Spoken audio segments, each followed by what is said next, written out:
It's Christy Lister again here from Beyond the First Response with my co-host Robyn Michael and our special guest Keith Contant. Oh, that sounds terrible. Contant. You want to say it? Should we start over? We had this conversation. I wasn't sure how to pronounce it, and then we started making fun of ways. So that's my fault because there were things in my head. Actually, you know what? If you want to actually pronounce it the correct way, it's French, so it's Contant. Contant. That's easier. Oui. Yeah. Oh, there's so many things. Okay, I have to put a filter on. Keep it appropriate, Christy. I know. It's appropriate. We're starting off really bad already. Fantastic. Yeah. So I'm excited, Robyn, that we have Keith on because I stumbled across him by reaching out to his girlfriend. She works at Mission Barbecue. So I'm giving Mission Barbecue a shout out. Maybe they'll be a sponsor, but this is how I met them. So it's very important. I was introduced to her from another employee at our Downers Grove, Illinois Mission Barbecue.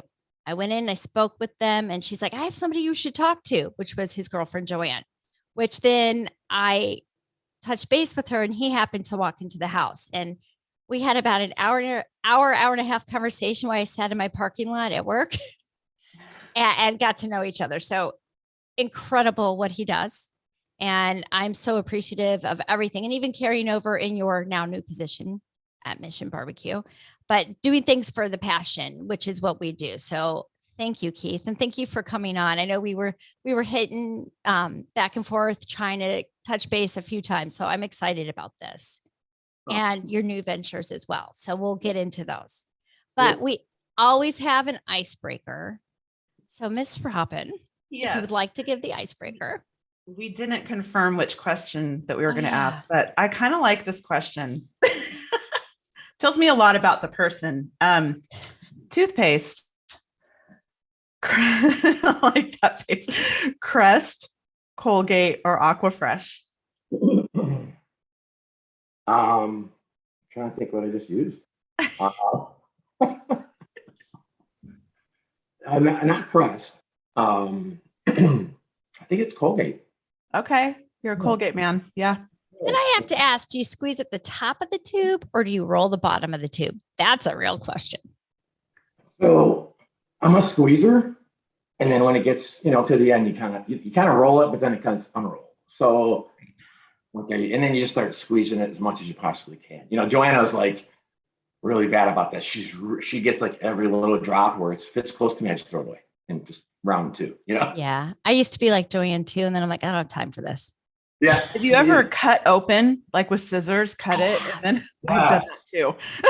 She does. You can save a couple $100 a year just by cutting your toothpaste tube.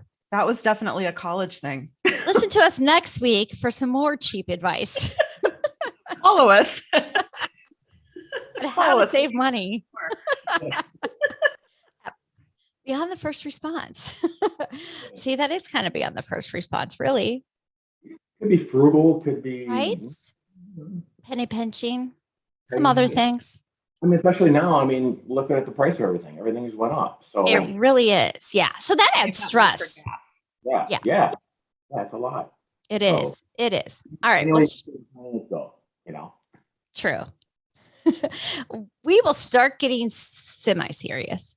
So I met Keith. Memory serves me, and during our conversation, you were a firefighter for 30 years and a part-time police officer for 30 years. So you have hit two realms of our first responder world, which we know, they kind of touch base anyway. Sure. And we had some great conversations, obviously, about that and what it's done to you, your family, or what you see differently now on the outside of now that you're retired. And you've done some great things. You're working on a new peer support group. You want to tell us a little bit about, I know it's not out there yet. I know it's not necessarily, but peer support, we've had a huge conversation about how important I think peer support is and how important I think it is that retired firemen, police, a retired individual is working in that peer support? Yeah, I think so. The peer group we're getting together is called First Responders Peer Initiative.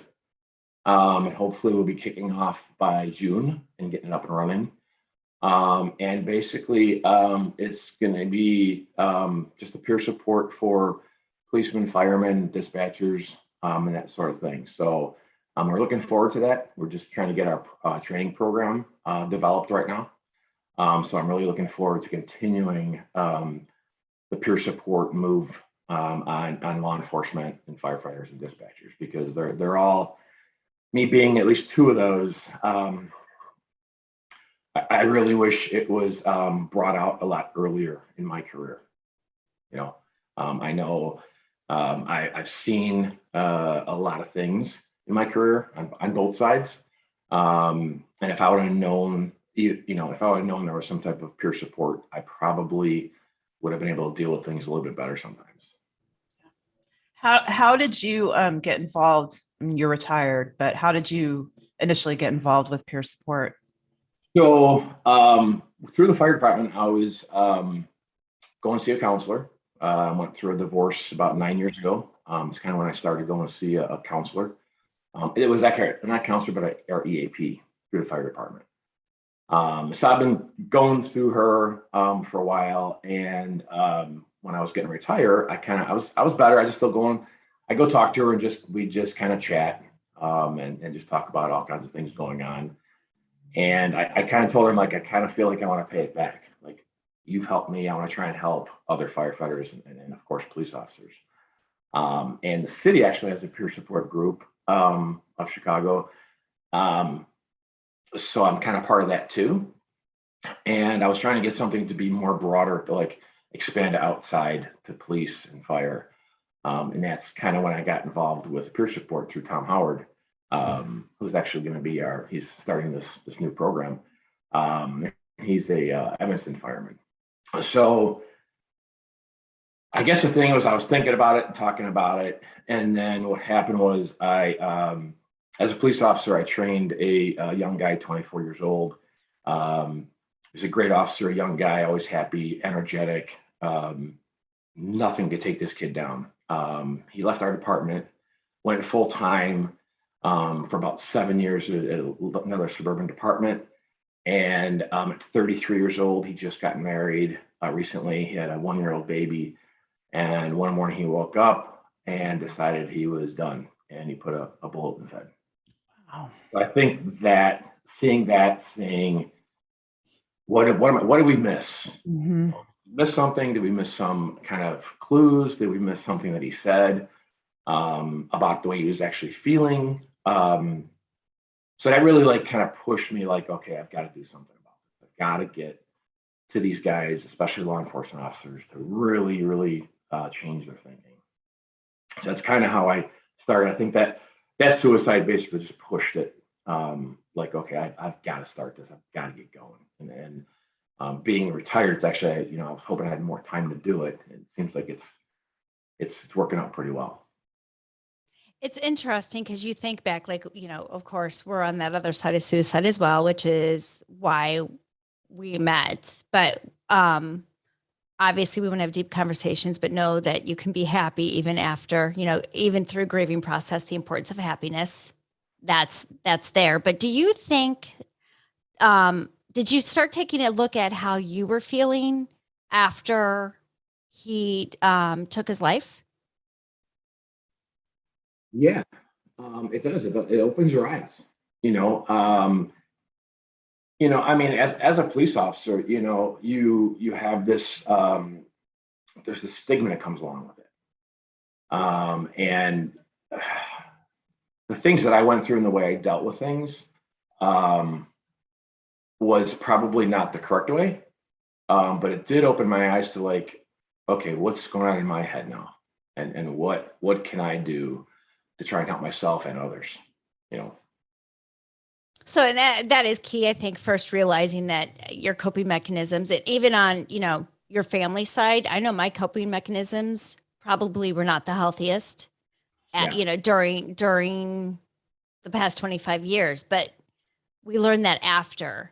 Do you find now that you're catching yourself if you go back? There's certain things that we kind of schedule ourselves to do to get through life, right? We have certain ways of doing things. That's not going to change.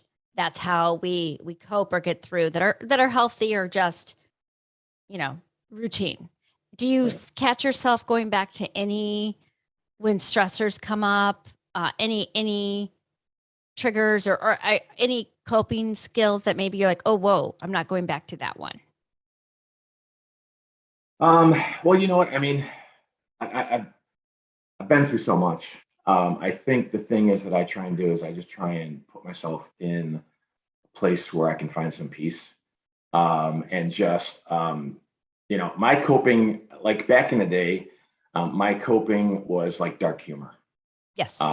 Right. So, as a cop and as a fireman, you see some gross things and some things that will really mess with your head. Especially things like anything to do with babies and that sort of thing, is just horrific. And that's kind of what I did. And unfortunately, that kind of followed me after I retired. Sometimes you try not to do that, but it's kind of like the way our brain works. Unfortunately, we have to try and dehumanize the things that we've seen. Right, because if we're actually looking at it and having feelings about it, then it's really going to mess with us, right? Right. So what we have to do is we just have to try and figure out a way to dehumanize it and just go, well, it's just that. Yeah. And I do I do have more feelings, I think, now that I've actually been able to like step away from that. But I mean, my coping is basically kind of been the same. I don't really catch myself too much slipping into those things. I do anything to do with like police officer issues, stuff like that. It still hits me, right? But I just think like what I've learned in the past was to, wake up every morning and just, thank God that I'm here and look forward to something positive that's going to happen in every day, and that's kind of what I go to. And I pray a lot. So That's key. That's huge. First of all, I apologize. I'm having internet issues clearly. So I'm She sorry. ran away for a second. I think I we know. played it off really well. I'm done. I can't listen to this anymore, but I apologize for not hearing the end of what you were talking about. So I may have missed something, but do you feel that having been on both sides, you've been a firefighter and a police officer, I mean, clearly there's different things that you see with each, do you think that there is a different approach that should be done between the two first responder worlds? Or do you think that, like, what is the difference between the two as far as peer support or just coping mechanisms on both sides? I'm always curious about that. So playing both, positions. Firemen and policemen are both first responders, but their job is totally different. Yeah. Right. First off, as a fireman, you're loved by everybody. The only thing that right, because you're saving lives, right? The only problem they don't like about is when you break their windows and you cut holes in their roofs and stuff like that. That's the only time they're mad at you, right? Right. As a police officer, as soon as you put that uniform on, you put the badge on, you're the bad guy. Yeah. And to realize that as a police officer, your day starts with a lot of feeling of people are going to hate me today. Mm-hmm. A lot of negativity. Right. No matter what I do, it's just not going to be right, or somebody's going to take it in a negative connotation. Mm-hmm. And the people don't realize, like, look, we're just doing our job. That's what it is. So, I mean, yeah, cops and firemen are totally different, especially when they deal with things, because firemen basically, with peer support, they're more open to peer support just because of the fact that they really have nothing to lose. If their department finds out they're talking to their EAP or counselor, it's okay. Alcohol is huge on both departments, on both sides of the spectrum. That's a coping mechanism is alcohol. I'm lucky. I haven't drank in about 33 years. So I never had that crutch to fall back on, but that is one of the crutches. But so going back to your question, I think and policemen have a lot to lose, right? Policemen have their badge, especially in Illinois, their FOID card. And once you lose that, you just lost your job. Yeah.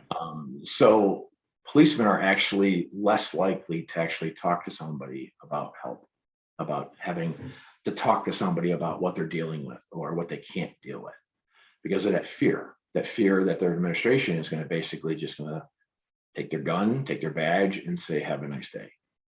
And that's what I'm trying to break, is that stigma. Mm-hmm. Asking for help is not a sign of weakness; it's a sign of strength. And that's kind of what I'm trying to push. When I talk to these different departments, is like, if the administration can, especially the police side, the administration can accept the fact that, look, there is mental health issues in this position, in this whole law enforcement field.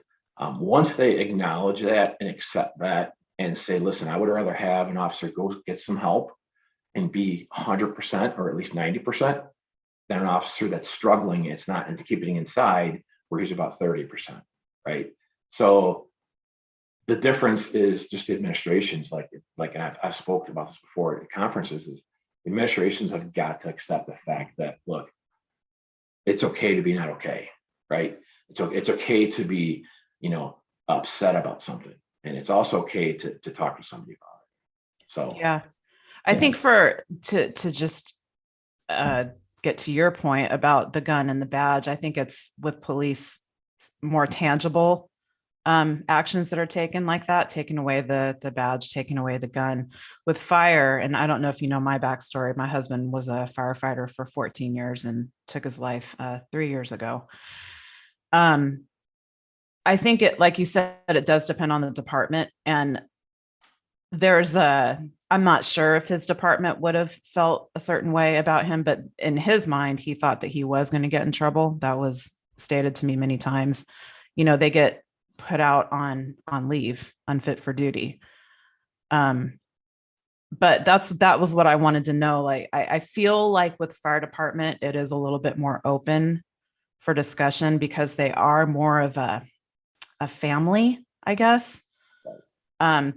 However, it is up to the administration, to your point, to drive that message home. And the thing is with the fire and the police is, like, let's just say the fire department has a bad incident, right? There's 3 or 5 at a company, or maybe 10 guys that were there at the same firehouse. In Chicago, it was usually, 5, it's at least 5 guys, or maybe even 10 or 12 or 15 guys. You have a bad call, you come back to the firehouse, you sit at the kitchen table, and talk about it, right? And you have time, most of the time, you have time to sit and go, hey, man, it really messed with me. That messed with, anybody else have any issues with that? And you can kind of talk about it, and you can kind of do like a peer support right after the incident at the convenience of the firehouse around the kitchen table. And this is not like only in Chicago, it's most departments, do that. They go back and sit back at the kitchen table. Yeah. It's not like a debriefing. It's just like kind of like a, it's being a human being. right. And that's what it is. And the problem is with the police side is you don't have that. Right. Most of the time you're by yourself. You have an incident, and once you get clear from that incident, you get another call for another incident. Right. Yeah. So you never have time to process what just happened or what you saw. So, I mean, that's a huge difference between the fire and the police also is, but I do know that, like, the fire, look, now with concealed carry and everything else in Illinois, there's a lot of firemen also have guns too. Yeah, absolutely. So accessibility is so much greater now too, for all, professions, especially the first responder profession.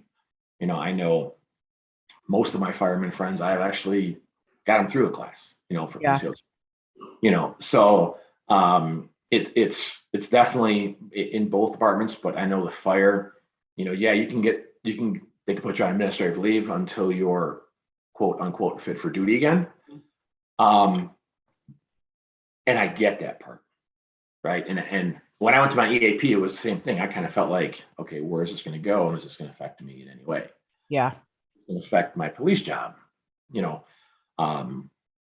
So, but like I said, on the police side, it's just the fear of taking everything away. Yeah. Out of curiosity, because you're EAP, you went there on the Right. fire side. Do you feel that they had properly trained counselors for that? So yes and no, right? They work in the fire department. They talk to a lot of firemen, and it's almost like peer support, right? We do peer support because there's nobody that knows a cop better than a cop. Right. There's nobody that knows a fireman or what they deal with than a fireman, right? And that's the correlation that I think both professions need. Because I could sit and talk to a counselor all day and tell her, well, I'm feeling like this and I saw this and I saw that, and they can go, okay, and they're taking their notes and they're going, okay, well, I think you should do this and this and this. But unless they've lived in our shoes, they can just give their medical advice. Right. And most of the time, like the people that I've spoken to as peers and stuff, they don't want to be fixed. They don't want me to tell them how to fix themselves, right? They just want somebody, like I say, just spew out all their problems. Just bleh, right? Just get it all out. And a lot of times after I talk to the people, they're all like tense, and all of a sudden they get it all out and go, and their shoulders sink down. And I just sit there and I just let them like realize what just happened. Like that just is just like a stress reducer, just to kind of talk to somebody that's kind of been in the shoes, been in the same situation or something like it, and to kind of can understand how they feel, and it's okay to feel that way. Mhm. And it's no matter what we do next, So And do you think so? Kind of going, since you've been on both sides, you guys, as fire, you sit at the table, and I love that concept, and that comes up often when we're talking about this. And it is such a huge thing because most decisions are made at the table, right? At a table. Most open conversations happen in the kitchen. Right. Police departments have a break room, not a kitchen. Nor do they all have time to sit down together because they're all out there in their car by themselves. Do you think so? That's kind of your peer support group for fire. Unofficial, you're able to be open with each other if you're willing, right there. When it comes to the police, do you think that they're not willing to talk to their peers because they're so often alone in the car? That maybe now they've started that process, then they come in, it's going to be harder to talk to your peers because you guys might not have been on that same call together. And it's like, where do you start that conversation, or are you going to get the same effect? Can you train them to get the same effect as if you were sitting at the dinner table? So putting aside the fact that we are in the cars by ourselves, and we don't have that kitchen table, and we really can't go in the break room because we got to patrol the streets. So I was a sergeant in my department, and what I would do is after an incident like that, I would tell everybody, one at a time, hey, meet me behind some factory, and just we'd go kind of car to car, door to door, and kind of say, hey, how you doing? Is that okay? Any issues with that? Talk about it, that sort of thing. And I would actually do that with all my officers. And everybody was at the scene. One at a time, I'd pull them over as long as time permitted. And I'd sit there and for maybe 10 minutes, maybe 15 minutes, and just kind of talk to them and say, and I would sometimes be like, man, I was pretty messed up. Like, I can't believe blah, blah, blah. Right. And that kind of would open up to some people to express how they were feeling, their thoughts and whatever it was, positive, negative, dark humor, whatever it might have been. Like I said, my coping was dark humor, and sometimes if I'd open up with that, they would kind of like giggle and they'd be like, yeah, that was really messed up. Like, I can't get that out of my head. I would hope that, I know most of my officers that worked with me knew, like I didn't even really know I was doing peer support, right? I was just talking to my guys and looking out for my guys and my girls that were on my shift. that were at that call and just making sure they're all okay. Because I know that at a time I wasn't okay. And if somebody would have said, hey, are you okay? I probably would have said no. But the problem is now, and these are two words that I can't stand every time I talk to somebody when I was on a job, I especially my officers would be like, hey, how you doing today? He goes, I'm fine. Right. I've made so many social media posts about I'm fine is not an answer. I can't. That's so bad. I mean, those two words, like, because I've used them, right? Right. So I use them in both jobs, even on a fire job, you okay, I'm fine. Because we don't want to, we're supposed to be big, strong, tough firemen and policemen, and for us to say, no, that really messed with me, what are my guys going to think on the street? Are my cop buddies or my officers below me, are they going to think, well, the sergeant just messed up, like, can we trust him? Yeah. So it can maybe put that negative connotation in their head, like, or it can have the reverse and it can say, well, if the sergeant's feeling that way, it's okay for me to feel that way. Right. So it all depends on the person that's actually feeling those feelings, on the way they take it when I say, man, it really messed with me. How about you? So it's kind of twofold. You got to kind of feel each person out. And that's huge to have a sergeant come to you and say, hey, how you feeling? And that's a conversation, Right. which is peer support. It's a conversation with no judgment. Right. And seeing that happen even over the past years, there's hope that it will continue and become more accepted in first responders. I mean, that's the key. That's why we're doing what we're doing. That's why you're doing what you're doing. And the leaders, I think, are, we've got the upper management, so to speak. They can't deny that these struggles are there because most of them came from patrol, or fire, at the bottom of the fire pole. I was going to say that. I'm like, that's corny. What? Thank you. Thank you. A rookie? Proby. Yeah. Firefighter. Like, how do I, That's what the do first, I say? the first level. I was trying to firefighter. be politically nice.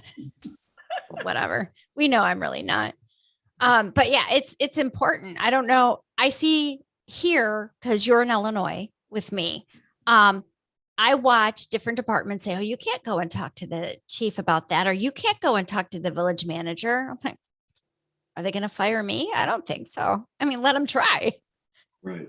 But I've also seen where here in King County is a good example. The sheriff there is very open about getting help for officers and the civilian employees in his department. And to see that difference, I know some of the deputies that he's helped, and it's amazing to know that you can have that in upper management. And he had said to me when this was a couple of years ago that I sat down with him, I'm like, how is it that you can do all this and it's accepting, but another department, not a sheriff's department, but another department is like, no, because they're afraid to lose their job. He's like, well, I'm voted in, so I don't have to answer to village manager per se, city manager, whatever that is. And we need to get those city managers and those village managers, or that mindset, changed so that others can follow suit, because it's a huge difference. Right.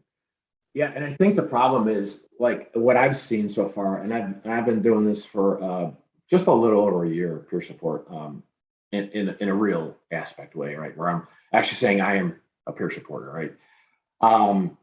Speaking to the departments and speaking to some of the chiefs and seeing the actions of the chiefs and the upper management, whether it's the village manager or whoever makes those decisions, is the unfortunate part is they are, I guess, I don't know if it's purposefully, but they are reactive instead of proactive, right?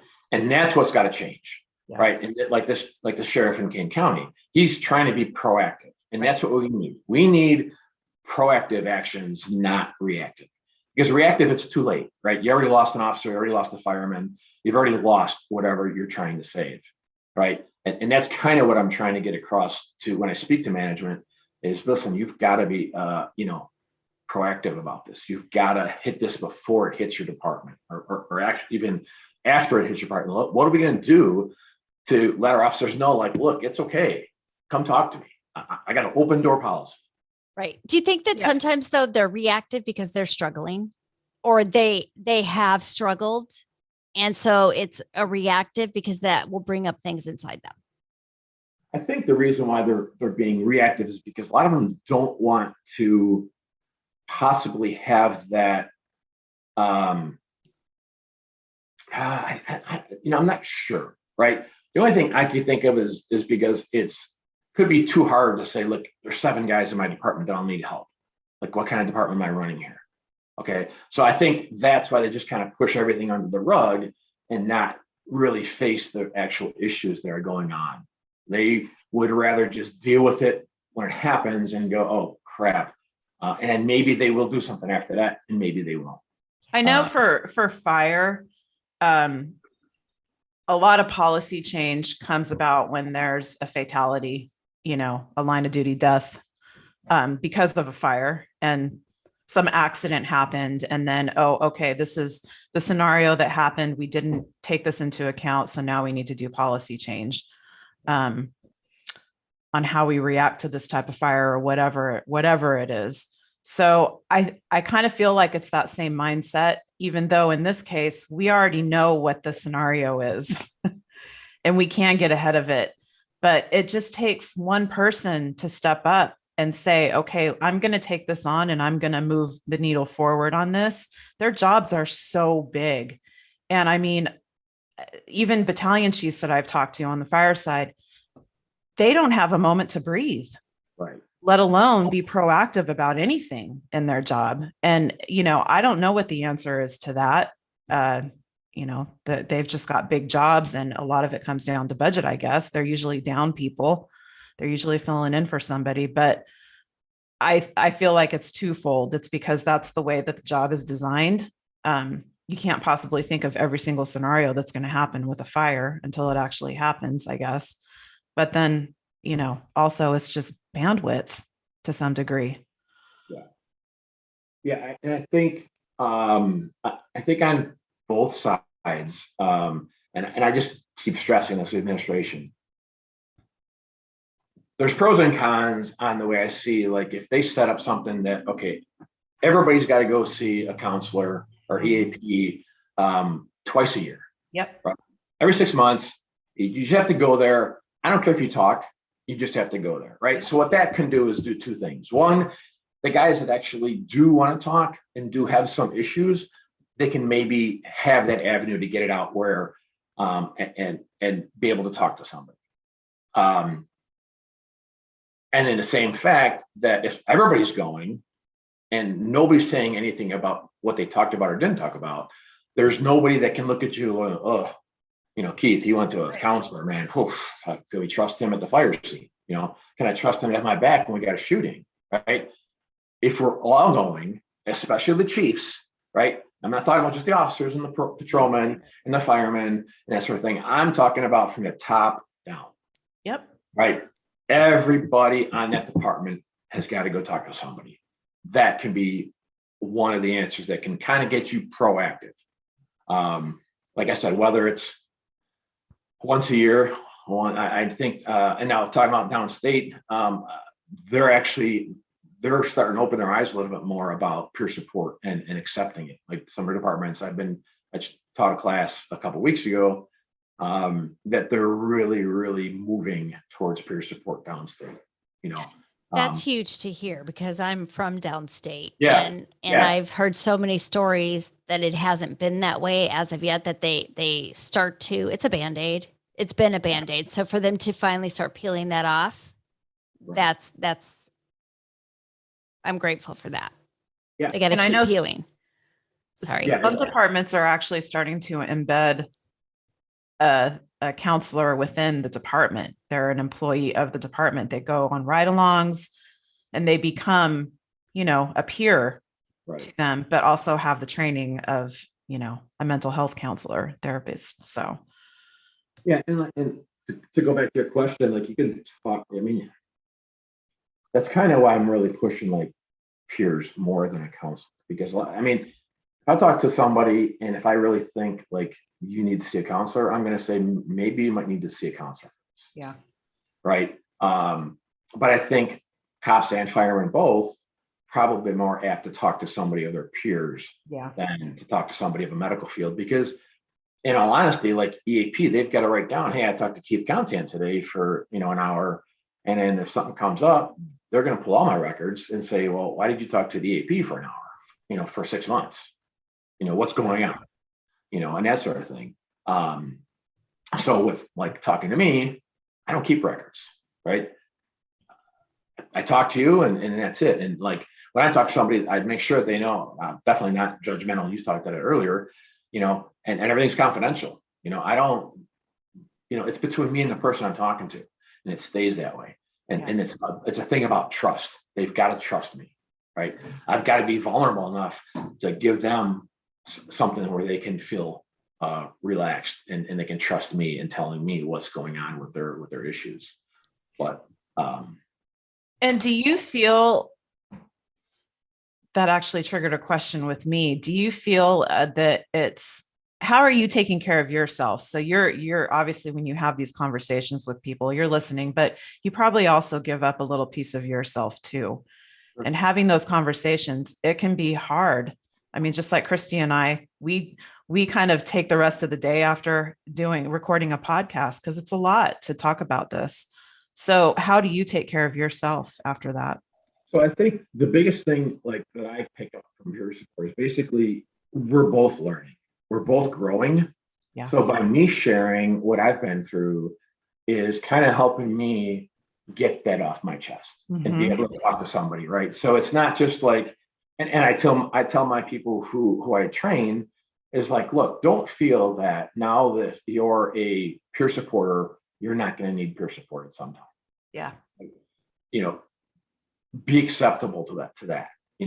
And so when I speak to somebody, that's kind of what I get out of it, right? I get out of me getting that, whatever's going through my head and that I've been dealing with, to an avenue to just get it out and kind of chip that away a little bit more every time from my memory and everything that I went through that, whatever action it was or whatever, incident that I went through. So it's a healing process for both of us. Yeah, agreed. Absolutely. So with that being said, we're going to go ahead and take a quick break. And then when we come back, I have a question for you. So we'll be right back. We're so excited to be able to start our day with Badge Brew Coffee. Hey, Robyn, did you know they take a green coffee bean and roast them to a rich and delicious brew? I did. And Christy, did you know that Badge Brew is first responder family owned? So whether you're on day shift, night shift, or the shift of raising your family, Badge Brew will always have your coffee ready and waiting. Let me ask you, what's your badge of honor? Find out by going to badgebrewcoffee.com. All right, welcome back. We are here with Keith talking about peer support and what it means to have somebody who has done the job for 31 years on both sides, fire and police, and what he learned along the way. So that's huge. And I loved right before break, you talked about you both are sharing and you both are growing as you talk, when you're talking to the other person. And it's true because like Robyn said, we do the same thing. As family, we do the same thing. And it's human nature. When you're willing to be vulnerable and open up, you find out more about yourself. And sometimes it hurts. Sometimes it's like, oh, I want to tuck that back away and hide it. Other times it's like, wow, I had that inside me. During your, obviously without opening up about things that you're talking about, I'm not asking that, but do you find more often than not now that you're like, wow, that was deep inside me and I feel like a weight lifted once you've spoken to somebody and maybe your conversation with them kind of led you to realize that, wow, that's been inside for a long time. Yeah, I mean, it does. I mean, sometimes when we talk to somebody, it does open up that box again. It does kind of bring back the memories. It kind of does, especially if I'm talking about it, that situation. And sometimes if you're talking to somebody about something, it might bring up something else that you went through. So a lot of stuff goes on when you're having a conversation with somebody about that. But yeah, it does bring some memory of my issues that I had when I'm talking to somebody. So when that happens, we talk about self-care very often. It's important for us. Like before we did this today, I had a meeting this morning and it was close enough. I walked to the meeting and then practically ran back because I was running behind, but walked back because for me, grounding myself it was just in a neighborhood, area, but nature grounds me. So that helps me get through because I have to go and do my other job. After this, I've got to go. I'll be working till 5, 6 o'clock tonight, nonstop. So yeah. So what is there something that you do for yourself to prepare yourself self-care wise before or after something like that? So I mean, my thing is, and that's kind of like some people have to find that place to try to just kind of clear their head. Like you walking, mine's at the gym. I usually go to the gym. Usually after that, just to kind of clear my head, I put the headphones on and I just kind of like almost decompress from what I just heard and what I went through, maybe for a second or third or fourth time with my issues. So the gym actually does help. And then the biggest thing is what I do is I surround myself with positive people. Yes. And that's just key because they all know what I've been through. They know what I'm doing now. And especially Joanna, like, when I get home or she gets home, she's like, how you doing? I'm like, okay. And like I said, everything is, 100% confidential. So I don't tell her anything, but I just kind of tell her, I'm okay. And I'm feeling pretty good about what happened and that sort of thing. So the positivity around people, positive people bring positive results. So if you come home and say, I'm okay or good, Yeah. is there, because I heard that I'm like, you better be following up with something on that. I know. But Like I'm is she fine. right? Right. Is she aware of is there a tool that you've given her that, I'm okay, give me some Yeah. time, some type of tool that she knows that she's going to make sure, and I do believe this because I think she does, Yeah. that she's going to make sure she comes back around, but gives you that moment. Is there something that you give her? Is there a sign? So like if it's, and I catch myself and she's pretty smart because when something's going on, she'll ask me, how you doing? If I say I'm fine, she'll be like, okay, no, really. Are you okay? Right. Atta Now I'm girl. like, wait. I'm like, wait. Okay, never mind. No, I'm doing really well, or I'm okay with that, or I'll use some other phrase, but she knows like my two words that I know is I'm fine. So, yeah, she's pretty smart about that. And she catches it and she does follow up. Good. I mean, just like what I did with my officers. We're in passing and yeah, how you doing there? Yeah, I'm fine. I would literally turn around and follow them and get them into a room and go, okay, no, really, what's going on? Good. And Good. really follow them and go, okay, you don't say that every day to me. So say when you said I'm fine, something's going on. Let's go talk. And it's showing that you recognize that in them. Yeah, That you know them. Yeah, I mean it's and it's all about observation. It's all about knowing your guys and knowing, and it's like everybody, like firemen, same thing. If you got a guy that comes in every day, that's whether he's the happiest guy in the world or he's the mopiest guy in the world, and he's a total 180. And he comes in and he's, now he's like, yeah, I'm fine. I'm doing all right. I had a good day. That's a key. And, that's like a red flag going, when they do that, that's a flag that says, help me, Yes. Come talk to me, ask me what's wrong with me, ask me what's bothering me, because I want to tell you. Right. So it's just the keys that you learn. That's what we teach our people on, is to pick up on those keys. And when they say those keywords, to follow up on it and really follow up and say, no, okay, really. And you can take them on the side usually and go, listen, really, what's going on? I'm here for you. I feel like there should be, like sight words when we're in preschool and kindergarten, the sight words. We almost need sight words of, these are, if you hear this, follow Right. up because we get in our groove of walking through the PD, walking through the fire department, getting back from the call, cleaning your gear, whatever it is, that sometimes you just kind of go in hyperdrive and you forget to pay attention to everybody else because you're in a safe place.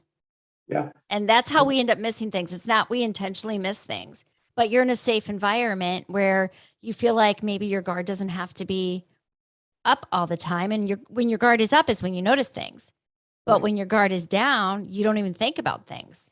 Right. Yeah, that's what we need to create. Sight words Yeah. for hey. I think people just have to be aware of the people that are around them.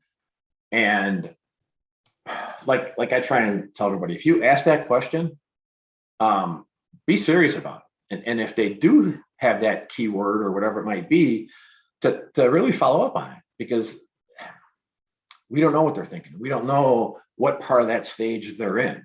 Is it just the beginning, which we hope that we can kind of help and talk to them and try and help them figure out what's going on? Or is he at that last stage where I've had enough and today's my last day? Right. Right. So that's the key of if we have more people asking each other, hey, how you doing today? And really mean it and be able to take 5 minutes and talk to them if they say, yeah, I'm not having a good day. I would Well, that's literally also like, again, I go back to the fire world of the family. Like you guys are all responsible for each other to some Yeah. degree. And I used to tell Eric, my husband, that when he'd tell me about incidents in the department and, people not getting along and stuff. And I would say that must be really hard because at the end of the day, you guys are going into these dangerous, not all the time, but when there's a fire or car accident or something, you're going into these dangerous environments and you guys are literally have your lives in each other's hands. And if there's some kind of a conflict going on between you and your captain or you and the engineer, like that's dangerous. So there has to be some level of, at the end of the day, regardless of personalities, you guys are all responsible for each other. And you need to, like you said, when you ask the question, how are you doing today? Or are you okay? Mean it and be prepared for the answer. Right. Yeah. I mean, and that's the key thing. Don't ask and then don't ask if you really don't want to know. Yeah. Right.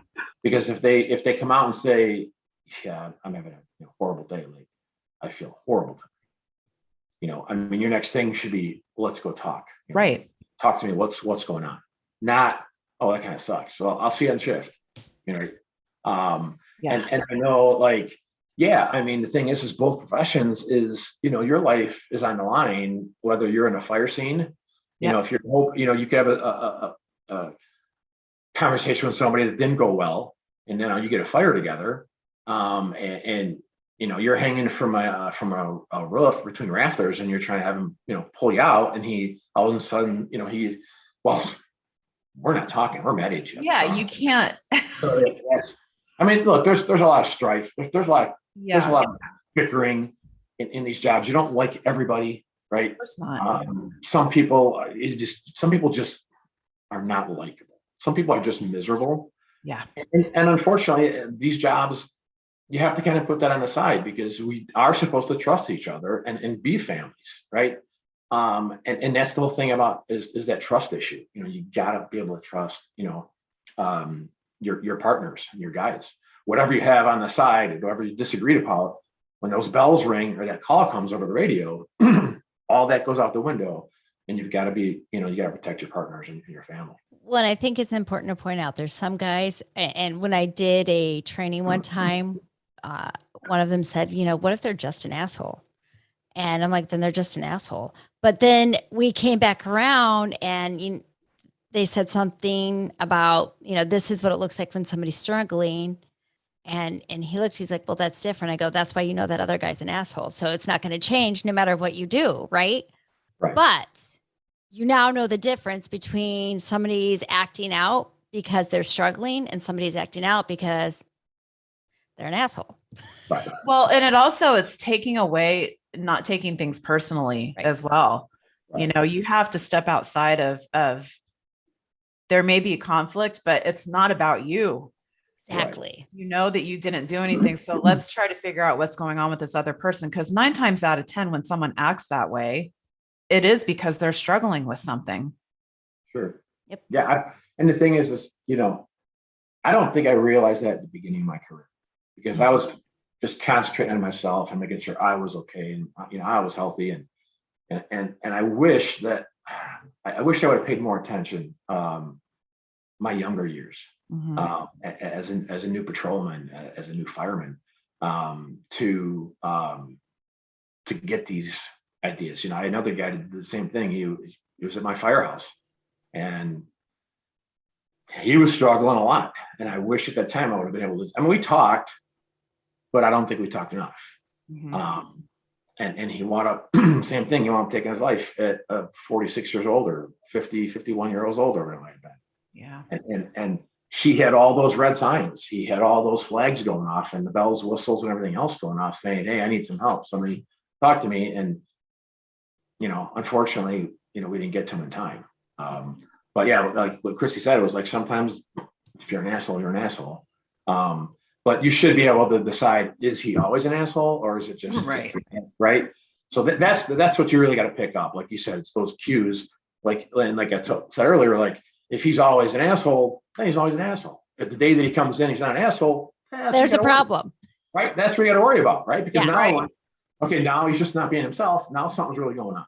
Right. So now maybe we talk to him and say, hey, asshole, what's going on? Yeah. Right? Well, that's and I know what Eric's captain said to me, and I used to say this to him when he would come home. I never know which Eric I'm going to get. Right. Sometimes it's the warm, bubbly, happy guy that's making jokes, and sometimes it's the guy that doesn't want to talk to anybody. Right. So, like you just said, the times that he was in a good mood, that's when you need to get to him. Right. Yeah. Yeah, for sure. I'm sure, like. Probably my marriage didn't life because she just didn't get it. Yeah. I'm never asked like if I had a bad day and what I saw. And maybe if sometimes you have that conversation, it can kind of help. And I probably wouldn't have the issues that I have or have dealt with everything that I've seen. Well, do you think that So Christy and I talk about this a lot, and I know that the departments are starting to change this, that when you have graduation day or whatever, family day, for the new guys coming in, that there's tools given to the family. Someone like us comes in and talks to them and says, hey, this is what you need to expect throughout your partner's career. Problem is not everybody has a partner at that point, but like if it's a parent or whomever it is, do you feel like your ex-wife, had she been given the tools, it might have made a difference in your marriage? I mean, I know hindsight is 2020. But... Yeah, I'm not sure just because I'm not really sure. There's other issues. Yeah. I mean, sometimes I just needed that ear. Yeah. Somebody's ear to just, talking to. And it seemed like it was never open for me for that. Yeah. Right.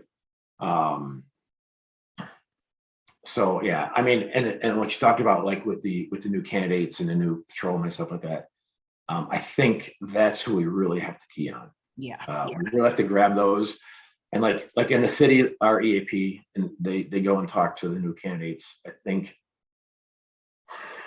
half hour, maybe an hour, and that's it. Yeah. And that's all the training. Look, even on the police side, if you're in the academy.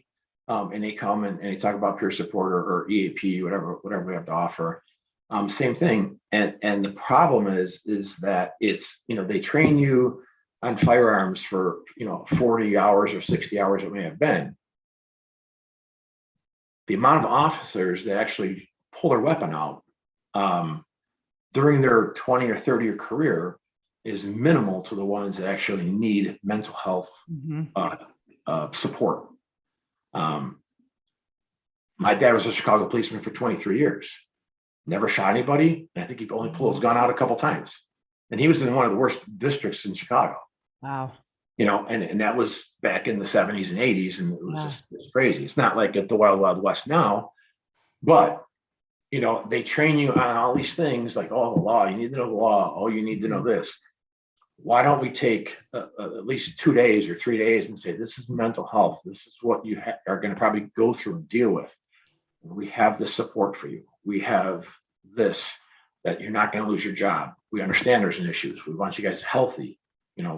As a 24-year-old or 21-year-old coming on this job, there's a lot that you're going to see and go through that you may not know how to deal with. And we have avenues that can help you do that.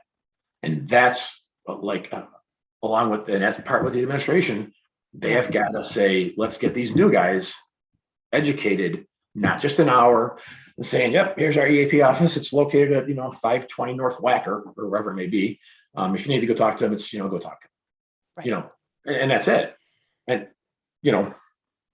And not just a page or 15 minutes covering it and saying, oh, Right. look, we covered it. right. It's a checkbox. And Right. things I think need to actually be sent to the family, not through the officer or the fireman, because in reality, the ones that are struggling are not the ones bringing that information home. Right. And that needs to be bypassed. It needs to go straight to family. You sign something as you become an officer and you're new, a fireman as you're new, there, it's done. You're not even going to think about it again, Right. but it goes straight through. That way, when you are struggling, your family has this equipment that's been provided for them, and Right. and hopefully it will help. We won't Yeah. save them all. We know that. Right. Right. And maybe that'll help them understand in some aspect of what we deal with every day. Yeah. And Yeah. things that, most of the stuff that I've seen probably within the first 6 months on the fire department, Mhm. people have never seen something like that their whole life. Right. I remember I would, when was the last time you saw somebody dead? Yeah. You'd be like, really nobody except while they're in the casket. I'd be like, well, I just saw 3 this week. So, and the families, what are significant others or the families, if they're educated on this, it might help them understand, okay, I get you're having a bad day. Yeah. I mean, That's for me personally, that's one of the things that I'm so upset about, because I know that there were times that he was trying to talk to me.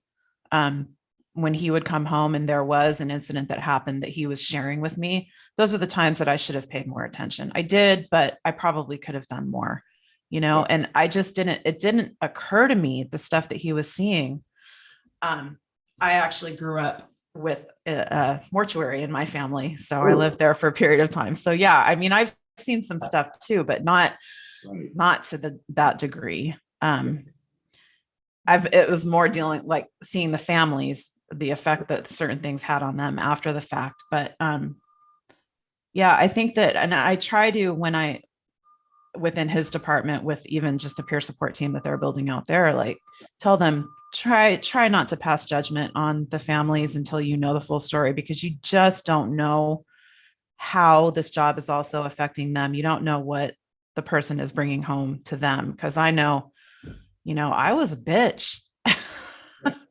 I was probably not being a really good wife, and there could have been a lot of judgment passed on me too. I didn't know. Right. And most don't. I mean, and that's the thing, is most significant others, husbands, wives, family members, don't know. Yeah. I mean, this day, my kids still really have no idea what I went through. Yeah. And how that affected me, not only as a father, but, as a person, Yeah. normal people, for us to take these jobs, there's something wrong with us that we're okay with, first off, running and burning buildings. Yeah. And Right. seeing the aftermath of a bad fire where somebody's burned up, and then on the police side, you have somebody who's running around with a machete cutting people up. Yeah. You see that on movies, and you're like, oh, that's pretty cool on movies. But when you see it in real life, you're like, oh. It's a little Yeah. more graphic. And the families have no idea what goes through our head when that happens, and what we do is we just store it in the back of our head. Right. I'll do that dark humor kind of a deal and trying to get past it at that time. And what I do is just store it in the back of my head. It just stays there. Compartmentalizing. Yeah. It just sits there, just throws in the back, and that's Yeah. all the bad memories. It just sits, like you said, Yeah. compartmental.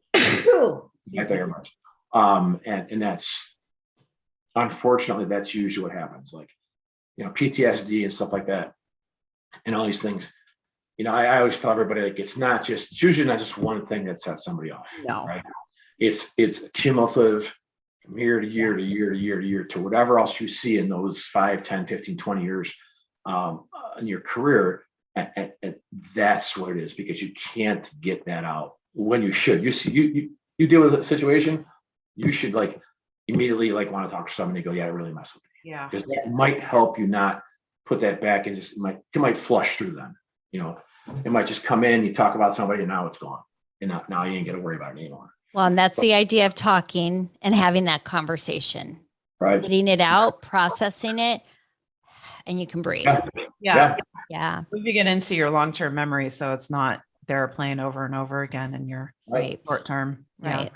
Well, with that being said, we need to wrap up. Keith, thank you so much for coming on.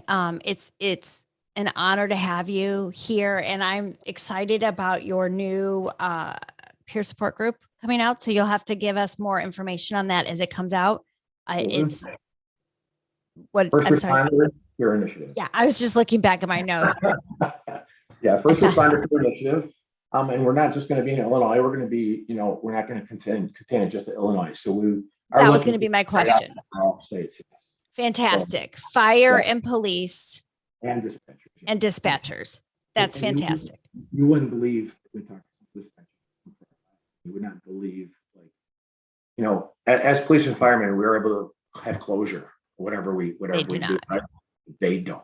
I know. Right? Because they got their headset on and they hear the call. He closes the call out, or they come back from the fire and they have no idea what happened. Yeah. Right. And that process, same thing, that just stores in their head. And they have that well, what happened? Yeah. We have that closure, well, yeah, he died, or he lived, or he did this, or whatever it might have been. They don't have that. And we just actually, started to think about okay, we got these dispatchers, they need to be involved too, because they're going through the same struggles as we are. They absolutely are. Not having that closure. So yeah, absolutely. I'm so glad you asked me to come on. Yeah, thank you. And if we can help you in any way with your peer support group, come and talk as you grow. We will be happy to. And with anything. So we appreciate it. And then one more ask, if you can reintroduce yourself and then give us something that you do every week at the beginning of the week that helps you get through and better by Friday that we can possibly do. So once again, my name is Keith Contant, retired fireman and police officer. I think that one thing I do at the beginning of the week is actually put my mind in a mindset to be positive about every day, and just move forward and look back at things and try and not keep everything inside. If I have an issue, I talk to somebody about it, whether it's my girlfriend or counselor, or even my parents, even my father. So that's kind of what I do to get to that Friday. Every day when I wake up is I kind of just look for something good that's going to happen today, and just go with that. Fantastic. And that's the way to get through. It's like your cup of coffee in the morning. Yeah. Yeah, exactly. Well, thank you so much. And we'll stay in touch. Yes. And we look forward to hearing from you and watching it grow, and get you back on here once, maybe get Tom on here with you too, to go over it as well. Yeah, it'd be awesome. He's excited I was on, so we'd be love to have him on. Well, there's his shout out, Tom Howard. There you go. You're on next, buddy. He's better at these than I am, so. Well, we'll be the judge. Yeah, right. Yeah.